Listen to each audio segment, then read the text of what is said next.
Hello, everybody, and welcome to VFR. Today, we are here at Renton Municipal Airport taking a look at why you should fly the DHC-2 Beaver that came with the Microsoft Flight Simulator 40th Anniversary expansion. This is a really fun plane, a really cool, rugged icon of the Canadian bush.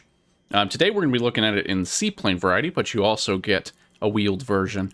And we're also running the Got Friends upgrade pack for the 40th Anniversary Edition, which adds a big tire version too if you want it, along with some effect updates for the seaplane as well. So this is a really fun plane. It's one of my favorites that came out in that pack. Obviously, you got things like the DC-3, the A310, the Spirit of St. Louis, and others. But this is a really cool, fun bush plane, primarily, or light general aviation plane. It is a classic of remote operations, especially in Canada, built by de Havilland Canada after the First World War, first produced in 1947, and you can kind of see the heritage. It's got a fighter plane engine and a nose on it, so it just looks mean and good, and I think it's, big relative to its size. You've got a Pratt & Whitney 9-cylinder radial engine, 450 horsepower up front. We have a 3-bladed prop on this one, but they built these between 1947 and 1967. So over the years, that was more than half a century ago. So there have been those that are still flying, and there are many Beavers still flying in the world, have all kinds of upgrades and changes and things. Today, though production ended in 1967, de Havilland Canada doesn't own the type certificate anymore. It was bought by Viking Air, the company that's also producing the modern Twin Otter versions. So they create spare parts and other different performance improvements they need to keep these things flying, especially out in the bush where they're most productive, arguably. You get a top speed in the wheeled version, 137 knots. We might be a little slower with the big floats on. With 2,000 pounds of useful load, 18,000 foot ceiling. They've made over 1,600 of these. And again, they're still producing them. Parts for them and upgrades and modifications. One company, I think it was Harbor Air, back a couple years ago, they showed off their plans to create an electric Beaver. So, still going very much strong. A couple things about the design to notice. Obviously, you got the big high wing that helps you with, especially with low performance. I mean, you see the big flats, the big slats, the big flaps and ailerons back here. That all helps with the STOL performance. This is a very high-performing STOL airplane. It also has a pretty sensitive center of gravity. You can see they've pushed this big radial engine as far back as they possibly could. So the nose actually isn't that long. It means that there are a couple of features like the oil pumps, or the oil tanks being located actually in the center console between the pilots. So you do have to watch your center of gravity and manage the different fuel and different tanks on this airplane. This airplane was produced for the 40th anniversary by Blackbird, formerly Milviz, same company that made my favorite GA plane, the Cessna 310. So it's a very good plane, but it's also pretty simple, right? There's not that much to it. You got your prop mixture and your throttle. And then, you're going flying after that. So it's a good kind of simple GA plane if you're looking for it. Obviously, we're in the float plane or the amphibian version. We are on the ground here, but we're going to do a little bit of fun taxiing here at the Renton scenery. This is obviously the airport that has the big Boeing factory for 737 MAXs. But we have a little special feature for the general aviation enthusiast if you are looking at this thing. So let's get into the cockpit. Let's brief this flight and get on our way. Should be fun. All right, so welcome to the flight deck of the Beaver, obviously. This is the panel. It's very much 1940s, late 40s vintage with some modern upgrades. We have the radios. You can also throw a GPS system in here. We're going to fly with the analog radios and mostly go visually today. Not that we're going to do super hardcore slant whiskey. Just mostly going to be a VFR flight. There's also a few external things, so if you want to cover your airplane, I don't know what I have on that I can't do it for, but you can put your different control locks on there. As well as you can put skis. I don't know if it actually shows up on this, but on the actual version, you can attach skis, so you get another configuration that you can get into. And this also, it's not going to come up because something is on. Try that.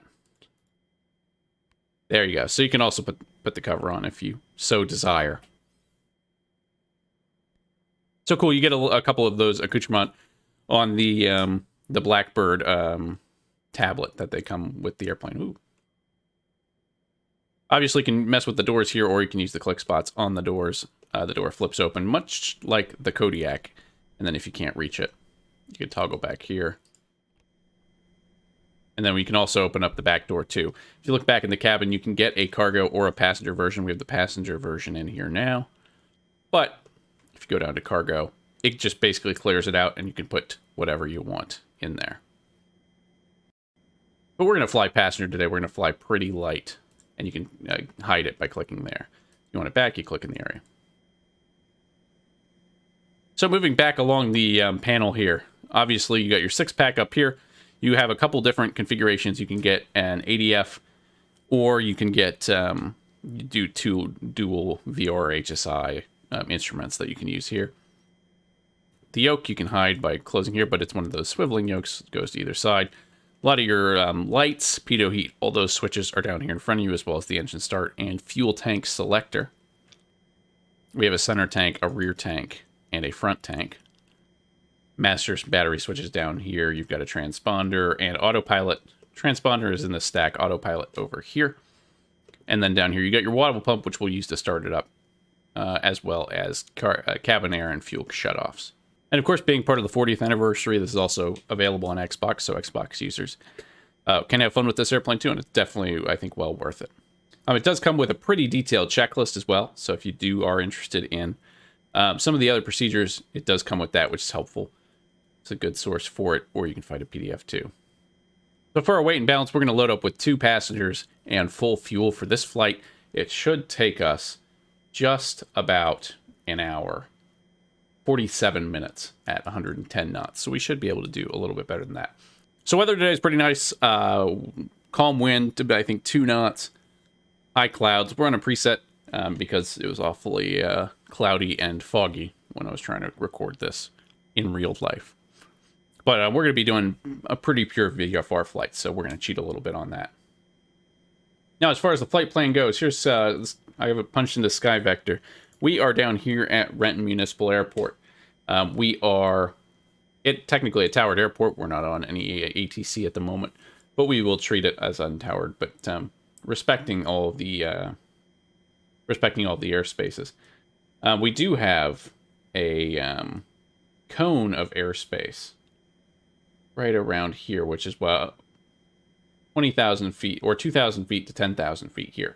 So we're going to take off on the lake and then head north past the stadium up this way, and we'll stay at about 1,000 feet up over the water as we head up under the airport. And then as we get closer to the Everett or the Payne VOR here over Everett Field, we'll climb up above their air traffic area, which is 3,100 feet.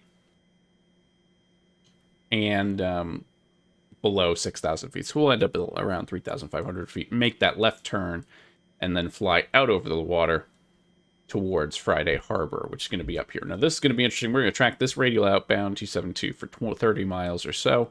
And then we're just going to turn due north and go visually for Friday Harbor, which is on San Juan Island. And we're going to land in the harbor out here. If we have to, we can go to the airport too. But we're going to try and land in the harbor too and explore some of the seaplaning. All right, so getting ready to start up, we're going to take our ignition magnetos to both. We are going to be on the central tank for the moment. And we're just going to give the wobble pump. It should take 1 pump to get to about 5 PSI there. Fuel cutoff is open, so that's good. That's what we want. Nav light is on. We can turn the beacon on as well. Make sure propeller's full forward throttle is cracked. And then we can come to the starter here. So we'll hit fuel boost.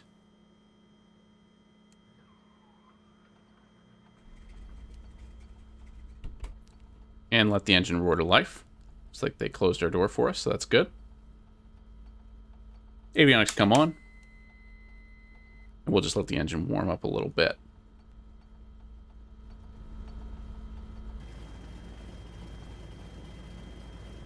All right, so we're going to pull the parking brake and taxi on out here. Now, I did mention that we're at Renton. This is the Drzecki Designs Scenery Renton, which the prime selling point is the Boeing factory, which you can see over there. We might even get to see some 737s. There's an unpainted one and some other ones floating around. That's the main attraction, I think, for most people. But for the general aviation enthusiast, particularly the seaplane enthusiast, if you take the taxiway all the way down to the north end of the field, off of one of the GA ramps, you actually have a nifty little seaplane area that we can work in.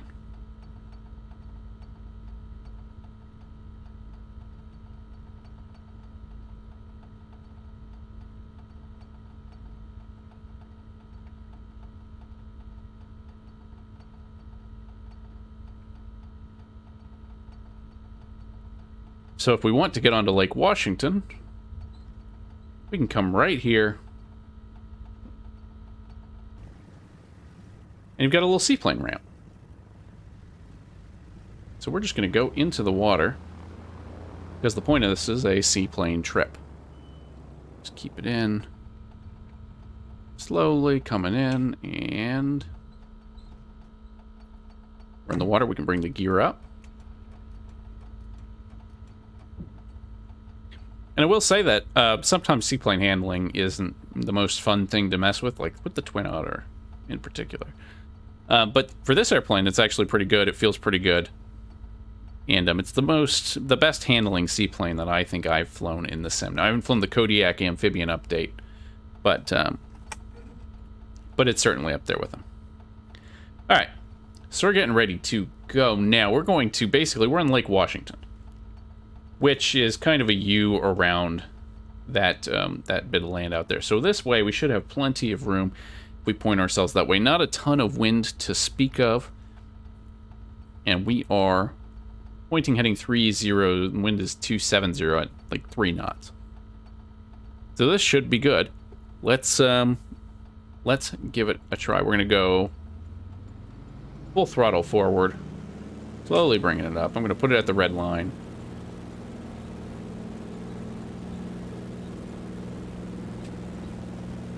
It's just taking a bit of rudder. Keep going. I have 1 notch of flaps.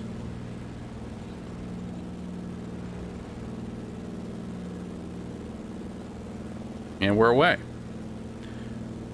No gear to bring up, but flaps can come up, and we'll bring it back into the...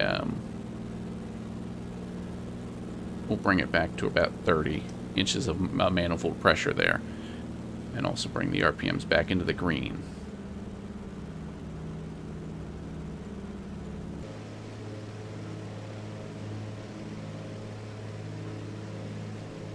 Climbing through 500 feet now. You can see the Seattle skyline off our nose.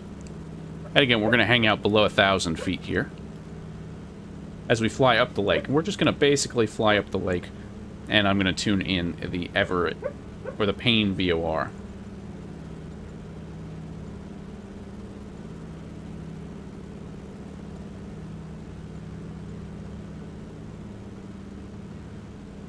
Alright, so we're off, and you can now see Seattle off to our left.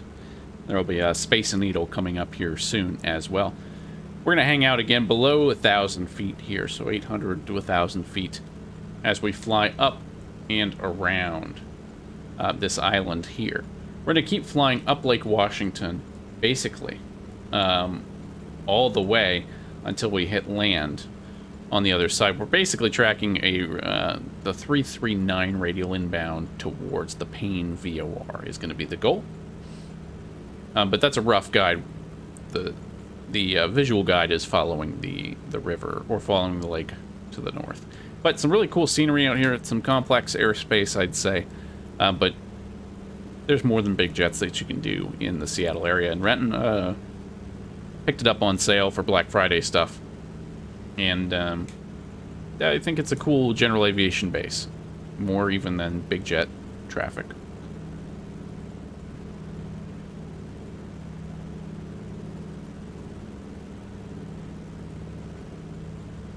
Built by de Havilland Canada, obviously the same company that built the Otter and the Twin Otter of that we've showcased on the channel. And it's one of those great achievements of Canadian engineering. So it was by one source honored as one of the top 10 Canadian engineering achievements of the 20th century. It's been on a special edition Canadian Quarter, and obviously they're still going strong. There are hundreds still flying. Operators such as Kenmore Air in Washington, Harbour Air in Canada. A lot of them have PT6 turboprops nowadays. So we have an old Pratt & Whitney radial. But they're also, you can drop a turboprop in. It's easier to find parts for the turboprops. So that is a variant of the Beaver. So if you see a Beaver that looks a little strange with a little nose that's not rounded, that's probably a turboprop Beaver, and that just helps you find parts for the engine. And like we talked about, the oil, the actual oil filler, it can be reached in the cockpit. You can fill it in flight. And that's, helps out, especially in very cold and very remote climates, like northern Canada. They've also been used by a ton of militaries, including the U.S. Royal Air Force.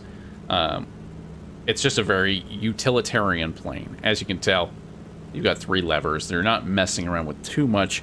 It's got these big, huge flaps on the back.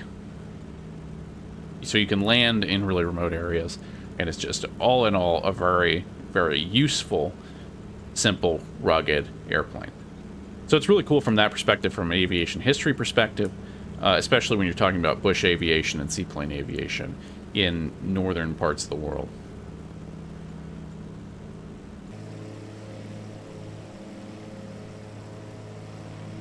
So we're now about at the point where we're going to start climbing. So I'm going to bring the power forward just a bit. We can lean out the mixture a little bit too. Keeping an eye on EGT. I don't have a fancy engine monitor here.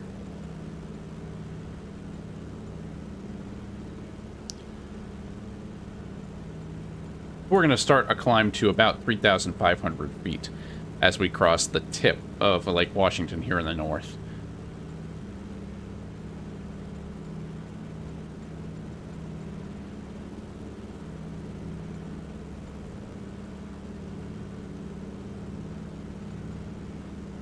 One thing to note about this airplane, it's not a rocket ship and climb. This is an old airplane with a big radial engine. So to get up high, it's going to take a while. We're climbing at about 800 feet per minute. We're pushing 1,000. We could push even a little bit more. But, again, it's very much a classic low and slow airplane generally. But when you have to climb, you have to think ahead a little bit, which is cool. So Payne Field, the airport off our nose, is famous for producing which airplane? The Boeing 747, which actually, as of making this, just finished the last ever 747. But yeah, that was up here at the Everett Boeing production facility, and they'd get finished up and flown at Payne Field. So we have the airport in sight. Navigationally, we're going to prep our next turn now, heading 272 outbound. So we're going to make a left turn heading 272. I'm going to just set up 27 and a little bit 2. Once we cross the VR, we'll make a left-hand turn and fly over this. All this radial is going to do is help us stay out of some trouble with some MOAs and restricted areas around sub-bases and other military installations. Out that way is going to be Naval Air Station Whidbey Island, which houses a lot of airplanes, but a lot of electronic warfare aircraft for the U.S. Navy. There's also a submarine base in the area as well.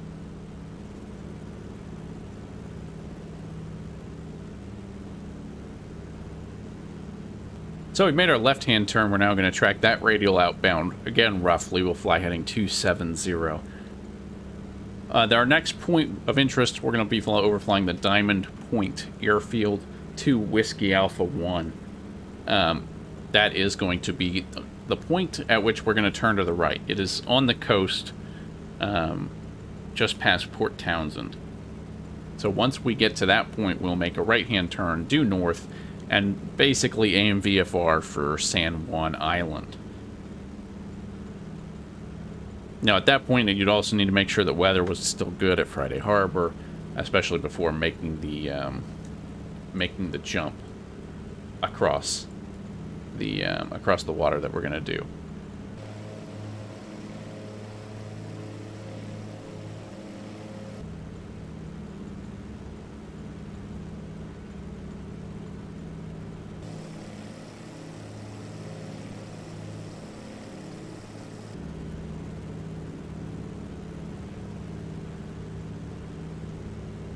All right, so we're coming up on the Diamond Point Airfield now. I'm not sure if we'll be able to see it, but it's right over this corner of land here, the spit of land. At this point, we're going to make a right-hand turn and fly out due north for the San Juan Island, which is not this one, but let's lean over.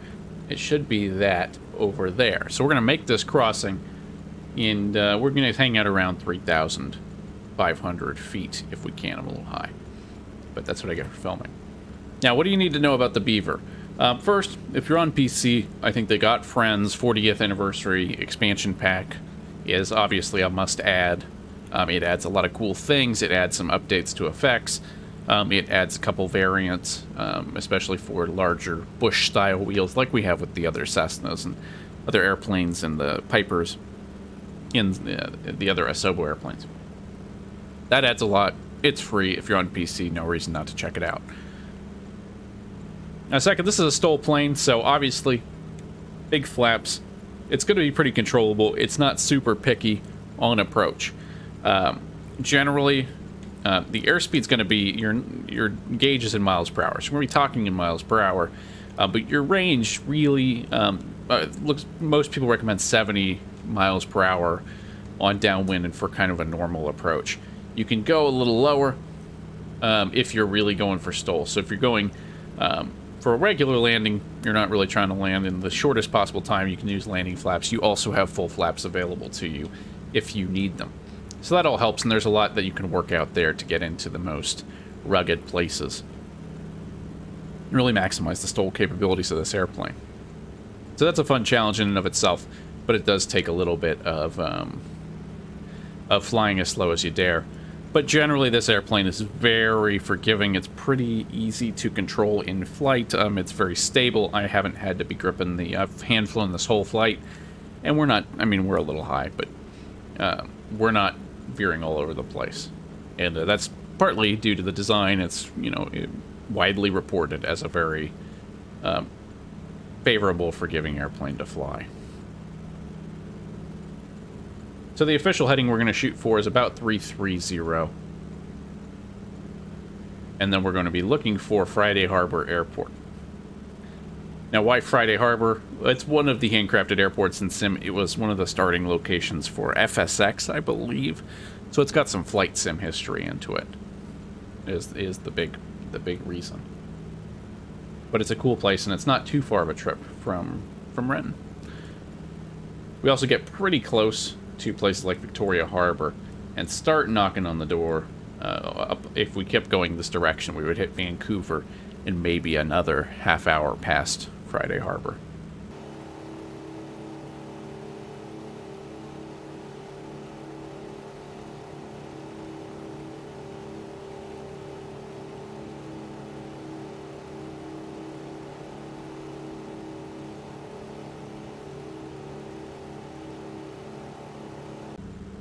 Alright, so the land's getting bigger in front of us. You can see Cattle Point right here off our nose. We're going to be landing kind of up towards that area to the north there. Wind is 270, so coming out of the west.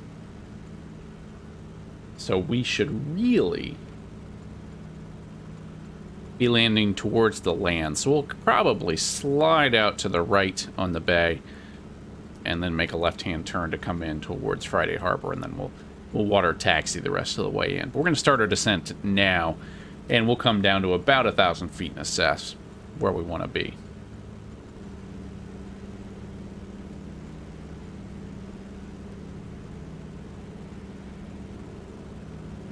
We're now passing over Cattle Point, and we are entering the Friday Harbor area. So basically, the town is going to be up past this next leg, and you can see the seaplane base there. Whiskey 33 is the actual identifier. So what we're going to do is basically follow the water up here, and we're going to try and land to the west. Wind is 3 knots out of the west. So we're going to be landing basically towards the land. So we'll give ourselves enough room. If we do need to go around, we will end up being kind of to the north of the bay. So we'll make a left-hand turn and climb back up to 1,000 feet if required. Now for a water landing, we need to gear up for a float plane configuration. We will put props full forward when we're ready. Mixture full rich. And flaps can start coming out once we start slowing down. We'll go with just regular landing flaps today. No need to go full flaps for the seaplane landing.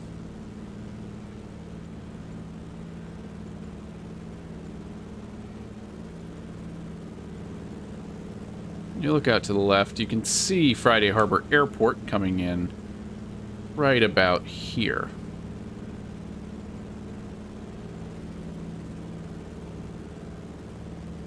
And you can see some boats in the harbor that we will need to avoid as we come into land.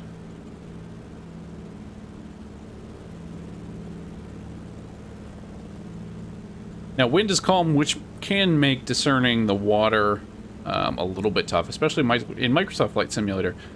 And in real life, it can be very difficult to judge altitude when water is very smooth. That's why there's a special set of procedures for landing on smooth water lakes.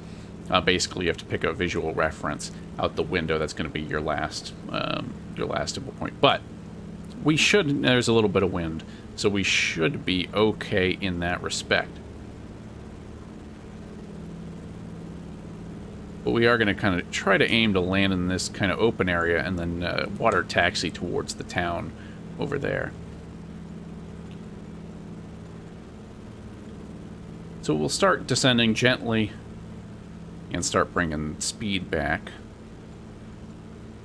Once we're in the white arc, we'll start bringing out flaps.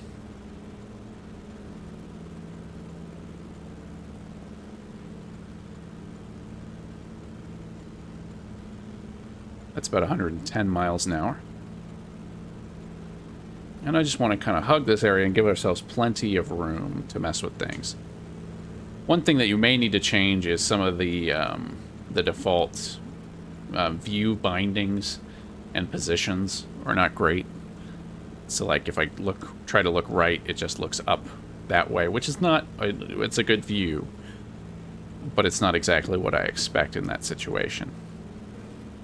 We'll start bringing flaps out. That's climb and cruise. Let's take off there.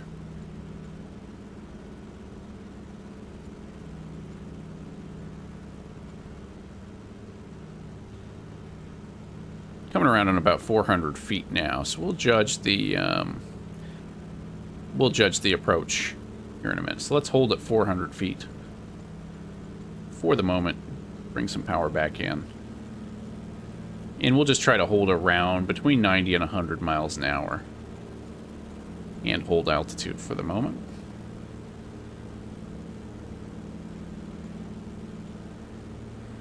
Give it another notch of flaps. And you do have a lot of gradations in the flaps. So that's like 8 levers. If we look out,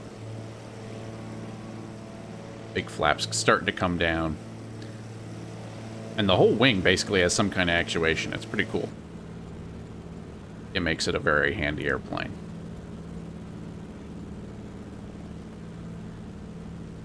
So we're going to come right and just kind of angle back towards the harbor a little bit more. Don't see any other traffic in the harbor.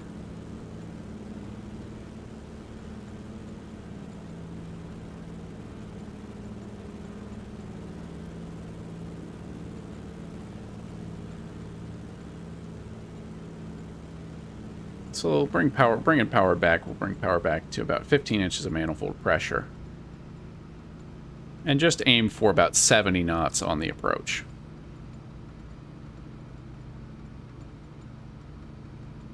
If we need a little bit more, we can use it. But we're looking for about 70 miles an hour.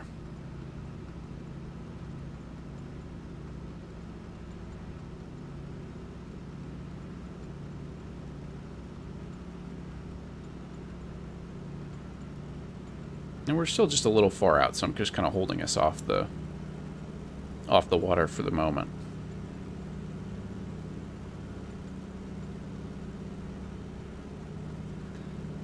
so we're going to begin our landing now. 15 inches of manifold pressure. It'll start coming down at about 500 feet per minute. We'll keep the power in, that limited amount of power in, as we come down to the water. Gears up, flaps are in landing. Pop RPM full forward. And at this point, we're just gently bringing it down onto the water, keeping an eye on it.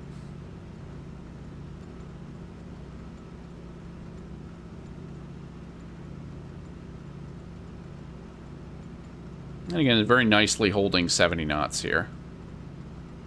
Just flare a bit.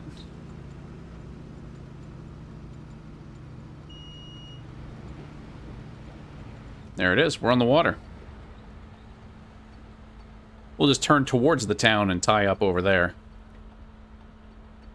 Keep a little bit of power in as we roll out. Now, I'm no expert in seaplane steering and operations, so you'll have to bear with me. Welcome, everybody, to Friday Harbor. We even have the little ferry here.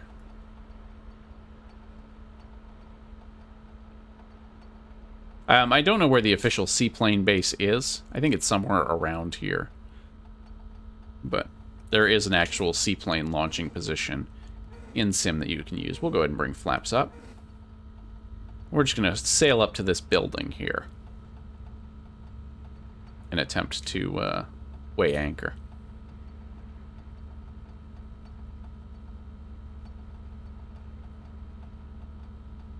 Now, another fun thing, if you didn't, don't think I did this, but we can put a canoe on the plane as well. If you want to go swimming or do something fun like that. It's a neat little visual.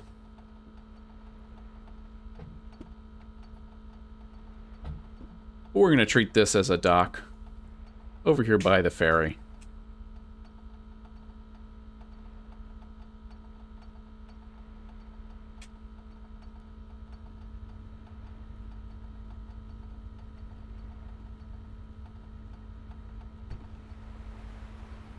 We'll throw the door open.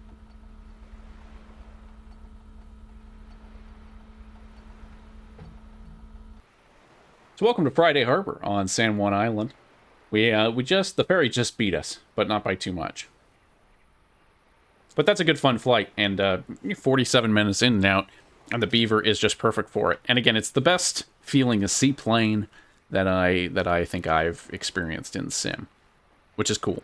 It looks, from a seaplane perspective, it just looks well proportioned, but the wheeled versions are also pretty cool too. If you're looking for any bush flying, if you're just looking for maybe a different classic general aviation plane to fly anywhere in the world, the Beaver is definitely worth a try, especially since it comes free with any Microsoft Flight Simulator with the 40th anniversary update. So this is one of my favorites. Obviously, we'll talk about the DC-3 and some other stuff too, because all of those are really great airplanes. And but there's a ton of good stuff. It's really exciting, but this is a high-quality add-on. Blackbird Sim did a great job. And again, it's just bang-on GA stuff. So if you're wanting something simple, rugged, iconic Canadian bush airplane flying experience, can't do much better than the DHC-2 Otter. And that's all there is to say about that. So thank you all for coming along. If you have any questions, comments, other planes that you want to see, any other trips that you think we should take, drop in the comment section below. And, all the usual YouTube stuff, like, comment, subscribe, really helps the channel grow. It's been, the support over the last couple of years has been just phenomenal. And I can't thank everybody enough for watching these and exploring why we should fly places in Microsoft Flight Simulator. So with that, I'll leave you to all your flight sim adventures. Thanks for flying along. See you next time.